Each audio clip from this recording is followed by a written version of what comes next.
ஈரானுக்கு ஆயுத தொழில்நுட்பங்களை சீனா வழங்குவது உறுதிப்படுத்தப்பட்டால் சர்வதேச அரங்கில் சீனா மீது புதிய பொருளாதார தடைகள் விதிக்கப்பட வாய்ப்புள்ளது. ஈரானிய கப்பல் துருஸ்கா அமெரிக்க கடற்படையால் கைப்பற்றப்பட்ட விவகாரம் சர்வதேச அரசியலில் பெரும் பதற்றத்தை ஏற்படுத்தியுள்ளது.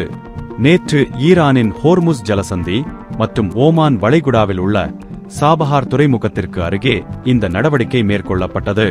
அமெரிக்கா ஏற்கனவே ஈரான் மீது பல பொருளாதார தடைகளை விதித்துள்ள நிலையில் இந்த கப்பல் கைப்பற்றப்பட்டிருப்பது இரு நாடுகளுக்கும் இடையே போர் போன்ற ஒரு சூழலை உருவாக்கியுள்ளது. இந்த விவகாரத்தில் இந்திய அமெரிக்க தலைவரான நிக்கி ஹேலி வெளியிட்டுள்ள அறிக்கை கூடுதல் முக்கியத்துவம் பெறுகிறது. இந்த கப்பல் சீனாவிலிருந்து வந்து கொண்டிருந்ததாகவும் இதில் ஏவுகணைகள் தயாரிப்பதற்கு தேவையான அபாயகரமான இரசாயன பொருட்கள் மற்றும் பாகங்கள் இருந்ததாகவும் அவர் குற்றம் சாட்டியுள்ளார். அமெரிக்க கடற்படை பலமுறை எச்சரித்தும் கப்பல் பணியாளர்கள் ஒத்துழைக்காததால் அது வலுக்கட்டாயமாக கைப்பற்றப்பட்டதாக தெரிகிறது. அமெரிக்க பாதுகாப்பு வட்டாரங்களின் முதற்கட்ட விசாரணையில் கப்பலில் இரட்டை பயன்பாட்டு பொருட்கள் கண்டறியப்பட்டுள்ளன. இவை பொதுவாக தொழில்துறைக்கு தேவைப்படுபவை போல தோன்றினாலும் கண்டம் விட்டு கண்டம் பாயும் ஏவுகணைகள் மற்றும் மேம்பட்ட ஆயுத தயாரிப்பில் பயன்படுத்தப்படக்கூடிய உலோகங்கள், குழாய்கள் மற்றும் மின்னணு பாகங்கள் ஆகும்.